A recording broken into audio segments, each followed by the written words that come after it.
Curso Mediunidade e Incorporação na Umbanda. Estamos na aula 3, página 13 do livro de referência O Transe Ritual na Umbanda, Orixás, Guias e Falangeiros. Hoje vamos falar sobre coroa mediúnica, um assunto que se fala tanto por dentro das umbandas. Coroa mediúnica, Ori, Eledá, Adjuntós, guias e guardiões. O que é isso? Será que nós somos reis em algum local, reis e rainhas? O que significa de fato a coroa mediúnica? Você pode acompanhar as aulas, tirar as dúvidas comigo nos comentários. Para você iniciar o curso, basta se inscrever, ativar as notificações no canal. Acompanha um comentário fixado nesse vídeo, o link que você é redirecionado para a playlist do curso. Você já sai maratonando, pode acompanhar as aulas pelo livro e as videoaulas são de reforço, mas você não é obrigado a ter o livro. Você assiste em qualquer horário na plataforma que é mais amigável para você. O curso é muito democrático, inclusivo e principalmente é gratuito. Para nós entendermos o que é a coroa mediúnica e a sua função no mediunismo de todos nós, trabalhadores de Umbanda, nós temos que compreender antes o que são orixás, guias e falangeiros. Podemos dizer que a palavra orixá, em seus aspectos básicos de interpretação, significa luz, senhor, mensageiro, força da cabeça. Ori significa cabeça, elemento fundamental para o pensamento contínuo dos seres encarnados que somos todos nós. Como se fosse uma caixa de ressonância, nós temos uma mente extracorpórea, um duplo que é além do crânio físico. Nós temos Ori Inu, que é esse duplo, e Ori Odé, que é o crânio propriamente dito. Ori é a nossa consciência mais profunda, a possibilidade de nós expressarmos consciência na fala, escolhas, interpretarmos os sentidos que nos chegam de visão, audição, tato, olfato, paladar. Só é possível através da conexão com o nosso Ori, que é a nossa essência primordial, imortal, o nosso próprio núcleo do espírito. Orixá, o Senhor da força sutil, regente de toda a natureza, manifestação diferenciada do grande indiferenciado que é a consciência suprema, que é Deus. Eu digo sempre que o Orixá é uma expansão plenária da consciência divina.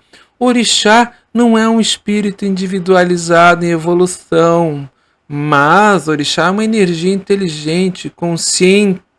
O nosso Ori é o nosso orixá pessoal, é a nossa divindade pessoal que nos acompanha por todo e sempre.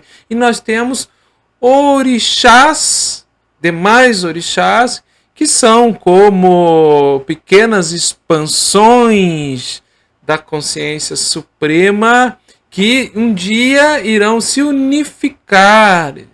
Que em verdade o orixá vibra além da manifestação dos elementos, embora ele seja um regente dos elementos planetários.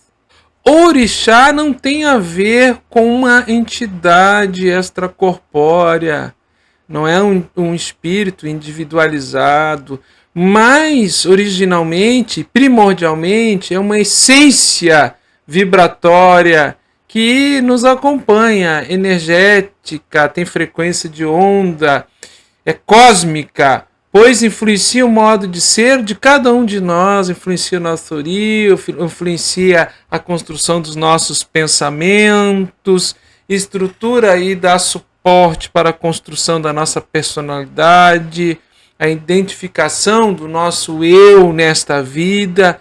Tudo isso passa pelo orixá que vibra em nós, ou orixás que vibram em nós, além de Ori. Ori está eternamente conosco, vibra ali na contraparte sutil da glândula pineal, no centro da cabeça. Mas no entorno da glândula pineal, à nossa volta, os demais orixás. E isto compõe o nosso Eledá. A coroa mediúnica, em essência, é esse núcleo vibrado subjacente, circundante da glândula pineal que está dentro da nossa cabeça. Mas é metafísico. Permanece esse núcleo vibrado após o corpo físico deixar de existir.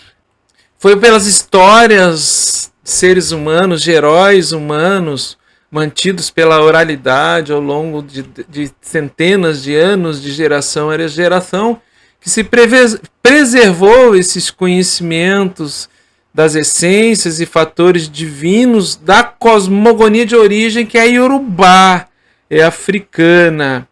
Esses mitos, lendas, trazer o orixá para uma manifestação humana, trazer o fator divino humanizado, isto foi muito inteligente. Foi uma iniciativa dos antigos babalaôs para que as humanas, criaturas simples que viviam em comunidades, conseguissem entender esses fatores, essas forças divinas. Pela representação simbólica dos orixás humanizados, em seus aspectos comportamentais, vai se entendendo os atributos de cada divindade e dá a possibilidade ao ser humano absorver esses atributos, sacralizando-os internamente dentro de si. Assim, o sagrado faz parte do profano, através do transe. O próprio corpo, o próprio movimento do corpo é receptáculo e expressão da divindade. O transe ritualizado, momento que se une no mesmo espaço-tempo, o presente, o espiritual, o físico e o passado, onde a consciência se expande e aquela força do inconsciente que está o orixá original, que vibra no médium, se faz presente, resgatando toda essa potência divina numa yoga, numa comunhão naquele momento de transe. Todos nós temos, a cada encarnação, olha que interessante, a influência de um ou mais orixás, é o nosso pai de cabeça, essa força cósmica, regente de frente, é conhecida como Eledá. Então, fundamentalmente, Eledá é o nosso orixá de frente, composto pelos adjuntós. É responsável pela nossa característica física, psicológica, psíquica, comportamental. Os arquétipos dos orixás estruturam o nosso processo ideativo, mental, as nossas predisposições mais profundas e como nós nos expressamos no mundo tem uma relação direta com o atributo dos orixás que estão compondo o Eledá. Nesse sentido, é fundamental compreendermos esses arquétipos e seus atributos, porque eles têm uma relação direta com o nosso propósito de vida, ou seja, as experiências que nós temos que passar aqui em Terra para evoluir estão estruturadas e são sustentadas pelo nosso Eledá, orixá regente, orixá adjuntor. Então, os demais orixás que nos influenciam são conhecidos como adjunto ou adjuntós e têm especificidade conforme a sua influência de maior ou menor grau em nosso psiquismo. O que mais nos influencia é o orixá de frente, mas o da esquerda, o da direita ou de trás também tem influências, mas eles vão diminuindo. Em verdade, todos os orixás nos influenciam o tempo todo, eles não estão separados. A gente coloca assim, como se estivessem separados para uma maneira didática, uma pedagogia, nós compreendemos estas forças. Então, Ori, minha divindade pessoal, o orixá de frente, os adjuntós, esquerda e direita, de trás da cabeça, formam o meu Eledá. E a partir daí, Os guias espirituais atuam estruturando a coroa mediúnica. Então a coroa mediúnica contém o Eledá.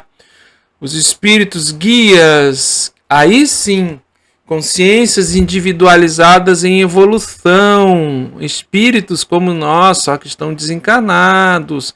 Eles têm compromisso conosco com a nossa tarefa mediúnica, a qual nós abraçamos no plano astral antes de reencarnar. Os espíritos na Umbanda trabalham fechados por linha vibratória, que por sua vez se organizam por orixá. Olha que interessante, aí nós começamos a entender a função do orixá, as linhas vibratórias, os guias e como isso estão estruturados na nossa sensibilidade mediúnica. Então, guia espiritual e orixá convivem harmonicamente no mesmo espaço esse que está dentro de nós, na nossa cabeça. Mas, na Umbanda, de uma maneira geral, não consideramos os orixás espíritos individualizados em evolução, como eu falei antes. Embora nossos irmãos das religiões afro-brasileiras entendam quase que majoritariamente os orixás como ancestrais divinizados, mas se foram nossos ancestrais, tiveram encarnação, são espíritos individualizados em evolução. Na concepção teológica, rito-litúrgica vigente na Umbanda e que predomina é que os orixás são energias criativas, divinas, energias de alta voltagem sideral, inteligentes, que são impossíveis de serem expressas através da incorporação no mediunismo de terreiro. Quem se manifesta pela mecânica de incorporação são os nossos guias espirituais, espíritos, guias falangeiros, que trabalham aí sim, agrupados por linhas e por orixá, que por sua vez são nossos irmãos que também estão em evolução, sabem mais do que nós, nos orientam, nos amparam, nos acolhem, nos dão instrução, mas não são orixás. Eu entendo, na minha vivência de terreiro, e lá já se vão mais de uma década, que é possível entrar em transe ritual anímico com orixá a qualquer momento, porque isso é espontâneo, é natural, é daquela alma que está ali, dependendo da sua ancestralidade, dos registros mnemônicos que ela tem de vidas passadas no seu inconsciente. É um processo diferente da mecânica de incorporação tradicional. A mecânica de incorporação tradicional, existe uma entidade no plano metafísico, extracorpórea, que influencia o mental do médium de fora para dentro. O transe com o orixá é de dentro para fora. Um fragmento de sabedoria, de consciência que tu carrega no teu inconsciente se expande, se solta e há uma alteração anímica, uma expansão da consciência e você expressa a sabedoria do orixá no movimento do corpo, no gestual, até em alguns casos através de uma orientação direta, mas o que não é comum, é raro. Na Umbanda, quem se comunica através da oralidade são os espíritos comunicantes, nossos guias espirituais. Prepondera na Umbanda a mecânica de incorporação, em que o corpo astral do guia espiritual, que é a entidade comunicante, interpenetra o corpo astral do médium. Obviamente que a intensidade deste mecanismo, desse fenômeno, varia de médium para médium no infinito. Não existe um médium igual ao outro, em conformidade com a sensibilidade de cada um. Da irradiação intuitiva à semiconsciência. Semiconsciência é relativamente rara hoje e a maioria dos médios são de radiação intuitiva. A inconsciência total é raríssimo. Eu fazia anos que eu não deparo com esse fenômeno do médio inconsciente. Todo ano nós temos desenvolvimento mediúnico no Triângulo da Fraternidade, e todo ano, já nos últimos 10 anos, nunca mais se apresentou um médium inconsciente. A Umbanda é universalista, é convergente, é inclusiva. Então, é aceitável e é relativamente comum que centros de Umbanda ligados mais à ancestralidade africana, que concomitantemente à manifestação dos espíritos guias, haja ritos de toques e cantos e louvações litúrgicas para os orixás, acomodando-se pacificamente ambos os transes, transe anímico, transe mediúnico, seja no mesmo espaço, no mesmo tempo, ou em espaços separados, sempre caracterizando que Umbanda é Umbanda, que prepondera nas engiras públicas de Umbanda a manifestação de caboclo, de pai velho, crianças e as demais formas de apresentação por linhas vibratórias. Os guias espirituais da Umbanda convivem harmonicamente com isso. O médium pode estar, ao mesmo tempo, ocupado por um orixá, por exemplo, Oxum, e do outro lado, um médium estar manifestado com uma falangeira de Oxum. Está tudo certo, quem separa somos nós. O que importa, fundamentalmente, é a ética e o caráter que nós vivenciamos a Umbanda por dentro dos nossos terreiros. Ao contrário do que muitos umbandistas negam, por uma pureza doutrinária, cartilha pronta, ou porque ouviu falar e disseram, por vezes temerosos do desconhecido, acomodados até no tédio do já sabido e uma certa preguiça de pesquisar o novo, descortinar, permitir-se os transes rituais induzidos na Umbanda, resgatam esses arquétipos dos orixás. Então existe manifestação de orixá na Umbanda e funcionam como potentes catalisadores para a manutenção da saúde e a autocura de nós todos médios de Umbanda. O transe com orixá é preventivo, não é terapêutico. Terapêutico é o pronto-socorro, é a demanda, é o corte, é o passe. O transe com orixá, quando ele se dá de maneira espontânea, dentro do espaço sagrado, dentro do mesmo espaço de Umbanda, ele é preventivo. E eu sempre digo, quem dança no terreiro não dança na vida. E quando um guia espiritual enfeixado na potência divina do orixá, um caboclo de Xangô, um caboclo de Ogum, um Oxóssi, uma falangeira de Iemanjá, uma falangeira de Oxum, vem no influxo vibratório do orixá, está trabalhando em nós, predisposições, o nosso lado sombra, nossos equívocos, e isto é primordial e fundamental para a autocura umbandista, para o mediunismo preventivo e não terapêutico. O terapêutico ataca o efeito. O preventivo, que é nós cantarmos e louvarmos os orixás, guias e falangeiros, é preventivo de doenças, de enfermidades e potencializa, incentiva a saúde em nossas vidas. É comum em alguns terreiros você ver se referindo aos enviados dos orixás como orixá. É um caboclo de Xangô, um caboclo de Oxóssi, de Ogum, é uma cabocla das águas e assim sucessivamente. É um jeito amistoso que se popularizou, mas necessariamente nas engiras públicas de Umbanda não se manifestam orixás para aconselhamento. Xangô não dá aconselhamento, Oxóssi não dá aconselhamento, eles não se comunicam através da fala, e sim através do oráculo, da arte divinatória.